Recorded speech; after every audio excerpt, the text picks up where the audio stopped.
नमस्कार दोस्तों, स्वागत है आपका आज की बेहद बड़ी व खास खबरों में। दरअसल आपको बता दें कि भारत की तमाम छोटी बड़ी खबरों को पाने के लिए हमारे वीडियो को लाइक करें, चैनल सब्सक्राइब करें और बेल आइकॉन को दबाएं, जिससे कि हमारी हर वीडियो की नोटिफिकेशन आप तक बिना किसी रुकावट के पहुंचती रहे। दोस्तों बढ़ते हैं पहली बड़ी खबर की ओर। आपको बता दें स्कूलों में आएगा नया सिलेबस, बदलेंगी किताबें।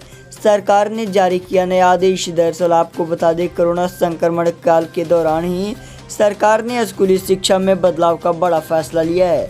15 साल बाद स्कूली शिक्षा में यह बदलाव होने जा रहा है।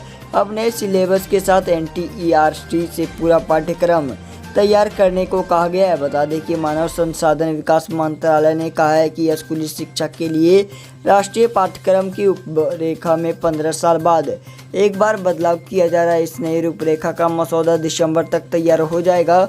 वहीं नया पाठ्यक्रम अगले साल मार्च तक तैयार हो जाने की संभावना है। आपको बता दें मंत्रालय ने एक बयान में कहा है कि स्कूली शिक्षा के लिए नया पाठ्यक्रम तैयार करने का काम शुरू हो चुका है। NCERT के उम्मीद है कि नए पाठ्यक्रम के मुताबिक किताबों में जरूरी बदलाव करें। स्कूली शिक्षा के लिए इस प्रक्रिया की शुरुआत विषयों के विशेषज्ञ करेंगे। इसके मामले में दिसंबर 2020 तक अंतरिम रिपोर्ट दी जाएगी। नया पाठ्यक्रम मार्च 2021 तक तैयार होने की संभावना है। NCERT की किताबों में अभी तक सिर्फ 5 बार 1975, 1988, 2000 और 2005 में बदलाव हुआ। मंत्रालय ने राष्ट्रीय शैक्षिक अनुसंधान और प्रशिक्षण परिषद को निर्देश दिया है कि पाठ्यक्रमों में बदलाव करते हुए यह ध्यान रखा जाए कि तथ्यों के अलावा उसमें और कुछ भी ना हो। तो वहीं रेलवे देगा रोजगार, जो लौट गए उनके लिए आई बड़ी खुशखबरी। दरअसल आपको बता दें कि कोरोना वायरस और लॉकडाउन के इस घड़ी में ज़्यादातर प्रवासी मजदूर अपने गांव घर पहुंच चुके। इन हालातों में अब शहर वापस आना मुमकिन नहीं है, लेकिन साथ ही घर चलाने के लिए रोजगार की भी चिंता एक बड़ी समस्या है। ऐसे में भारतीय रेलवे ने ऐलान किया है कि इन प्रवासी मजदूरों के लिए रोजगार के मौके उपलब्ध कराए जाए। आपको बता दें कि रेलवे ने बुधवार को कहा कि वह 31 अक्टूबर तक अगले 125 दिनों के दौरान 1800 करोड़ रुपए की बुनियादी ढांचा परियोजनाओं में प्रवासी श्रमिकों एवं अन्य को रोजगार के अवसर उपलब्ध कराने के लिए 8 लाख मानव दिवस सृजित करेगा। आपको बता दें कि अधिकारियों ने बताया कि यह 6 राज्यों के 118 जिलों में लागू किए जा रहे हैं। सरकार के गरीब कल्याण रोजगार अभियान का हिस्सा होगा। आपको बता दें रेलवे बोर्ड के अध्यक्ष विनोद कुमार यादव ने बुधवार को वीडियो कॉन्फ्रेंस के माध्यम से सार्वजनिक उपक्रमों के महाप्रबंधकों, संभागीय रेल प्रबंधकों और प्रबंध निदेशकों के साथ एक बैठक की। एक बयान के अनुसार रेलवे सभी 116 जिलों में तथा राज्य स्तर पर नोडल अधिकारी नियुक्त करेगा। साथ ही ई-कॉमर्स कंपनियों का बड़ा फैसला। अमेजन और फ्लिपकार्ट बताएंगे किस देश में बना है प्रोडक्ट। दरअसल आपको बता दें भारत चीना सीमा विवाद के बाद चीन के खिलाफ पूरा देश एकजुट हो चुका है। पहले पूरे देश में चीनी कंपनियों और चीनी प्रोडक्ट का लगातार बहिष्कार हो रहा है। देश में चाइनीज सामानों के बहिष्कार का अंदाजा आप इसी बात से लगा सकते हैं कि देश में काम कर रही ई-कॉमर्स कंपनियों ने अपने प्लेटफॉर्म पर बेचे जाने वाले सभी प्रोडक्ट के साथ उसको तैयार करने वाले देश का नाम भी सार्वजनिक करने का फैसला लिया है। आपको बता दें रिपोर्ट के मुताबिक इस मामले को लेकर ई-कॉमर्स कंपनियों के बीच एक वीडियो कॉन्फ्रेंसिंग हुई है, जिसे संघीय वाणिज्य मंत्रालय के department for promotion of industry and internal trade DPIIT ने होस्ट किया था। कहा जा रहा है कि अगले 2 सप्ताह में अमेजन और फ्लिपकार्ट सहित तमाम ई-कॉमर्स कंपनियां अपने प्रोडक्ट के साथ मूल देश की जानकारी देगी।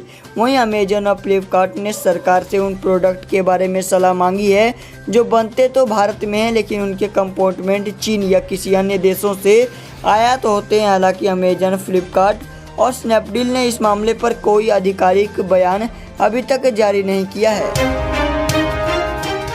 वहीं भाजपा की सबसे बड़ी जीत, इस राज्य में गिरने से बच गई सरकार, कांग्रेस को लगा तगड़ा झटका। दरअसल आपको बता दें मणिपुर में बीजेपी सरकार पर छाया संकट टल गया है। नाराज होकर बीजेपी की सरकार में मंत्री पद से इस्तीफा देने वाले सहयोगी दल NPP के 4 विधायक मान गए। असम के मंत्री हेमंत बिश्वा शर्मा की पहल के बाद दिल्ली में गृह मंत्री अमित शाह के आवास पर हुई बैठक के बाद यह मामला सुलझा। मेघालय के मुख्यमंत्री और नेशनल पीपल्स पार्टी के मुखिया कोरनाड संगमा और मणिपुर सरकार में डिप्टी CM रहे जय कुमार सिंह के नेतृत्व में पार्टी के प्रतिनिधिमंडल की मीटिंग में सारी नाराजगी दूर हुई और विधायकों ने फिर से बीजेपी की सरकार को समर्थन देने की बात कही। इसी के साथ पूर्वोत्तर के मामलों में हिमंता बिश्वा शर्मा फिर से बीजेपी के लिए मिस्टर भरोसेमंद साबित हुए। आपको बता दें, असम के मंत्री और नॉर्थ ईस्ट डेमोक्रेटिक अलायंस के नेता हेमंत बिश्वा शर्मा ने मीटिंग सफल होने के बाद ट्वीट कर जानकारी दी। उन्होंने कहा कि मेघालय के मुख्यमंत्री कोनराड संगमा और मणिपुर के डिप्टी सीएम जय कुमार सिंह के नेतृत्व में एनपीपी का प्रतिनिधिमंडल गृह मंत्री अमित शाह से मिला। इस दौरान एनपीपी और बीजेपी ने मिलकर मणिपुर के विकास के लिए कार्य करने का फैसला किया है। वहीं दोस्तों, बात करते हैं अगली बड़ी खबर की। आपको बता दें, भारत चीन विवाद पर अब दिल्ली में होटल नहीं ले पाएंगे चीनी नागरिक। गेस्ट हाउस में ठहरने पर भी लगा पूर्ण प्रतिबंध। दरअसल आपको बता दें, लद्दाख में 15-16 जून की रात चीनी सेना के साथ संघर्ष में 20 भारतीय जवान शहीद हो गए थे। इसके बाद से ही देश भर में चीन के खिलाफ गुस्सा चरम पर है। कारोबारी से लेकर आम जनता तक चीनी सामान का बहिष्कार कर रहे हैं। इसी क्रम में दिल्ली के होटल और गेस्ट हाउस में भी अब चीनी नागरिकों को बैन कर दिया है।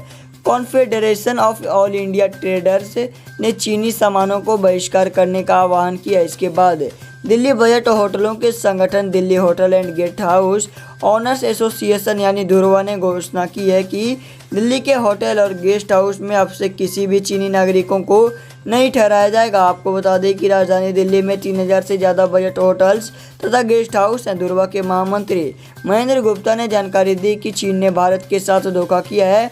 उससे राज्य के होटल कारोबारियों में काफ़ी गुस्सा है। भारतीय जवानों की शहादत को याद करते हुए एसोसिएशन के महासचिव ने कहा कि उम्मीद है कि दिल्ली के होटल्स और गेस्ट हाउस इन निर्देशों का पालन करेंगे। धुर्वा के महासचिव ने कहा कि व्यापारियों में काफ़ी ज़्यादा गुस्सा है। ऐसे में CAIT ने देश भर में चीनी सामानों के बहिष्कार का अभियान चलाया है।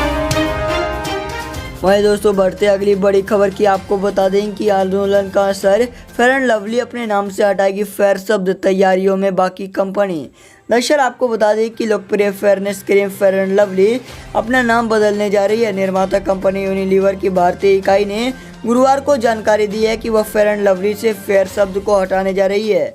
लंबे समय से डार्क त्वचा वाले लोगों के खिलाफ इस शब्द को नकारात्मक तौर पर देखा जाता रहा है। अमेरिका में चल रहे ब्लैक लाइव्स मैटर आंदोलन के मद्देनजर सोशल मीडिया में सौंदर्य प्रसाधन कंपनियों के बीच इस पर बहस तेज हो गई है। हिंदुस्तान यूनिलीवर के चेयरमैन संजीव मेहता ने एक बयान में कहा कि हम अपने स्किन केयर पोर्टफोलियो को और अधिक समावेशी बना रहे हैं। कंपनी लोकप्रिय डव और नॉर रेंज के कई प्रोडक्ट बेचती हैं। आपको बता दें कि यूनिलीवर ने कहा कि वो अपने ब्रांड की पैकेजिंग से व्हाइटनिंग और लाइटनिंग जैसे शब्द हटा देंगे। आपको बता दें, दक्षिण एशिया में स्किन लाइटनिंग पर एक बड़ा बाजार है, लेकिन इस पर लोग सवाल भी उठाते रहे हैं। मीडिया रिपोर्ट के अनुसार फेयर एंड लवली ब्रांड से लगभग $50 करोड़ का कारोबार है। कंपनी ने एक बयान में कहा कि हम पहचानते हैं कि फेयर एंड वाइट और लाइट शब्दों के उपयोग से सौंदर्य का एक लक्षण आदर्श से पता चलता है, जो हमें नहीं लगता कि यह सही है और हम इसे एड्रेस कर रहे हैं। यूनिलीवर का फेयर एंड लवली ब्रांड दक्षिण एशिया में बाजार पर हावी है। इसी तरह के उत्पाद लॉरियल और प्रोक्टर एंड गैम्बल द्वारा भी बेचे जाते हैं। रॉयटर्स के अनुसार हिंदुस्तान यूनिलीवर ने कहा कि फेयर एंड लवली के नाम में बदलाव रेगुलेटरी अप्रूवल के अधीन है। कंपनी ने यह नहीं बताया कि इसका नया नाम क्या होगा।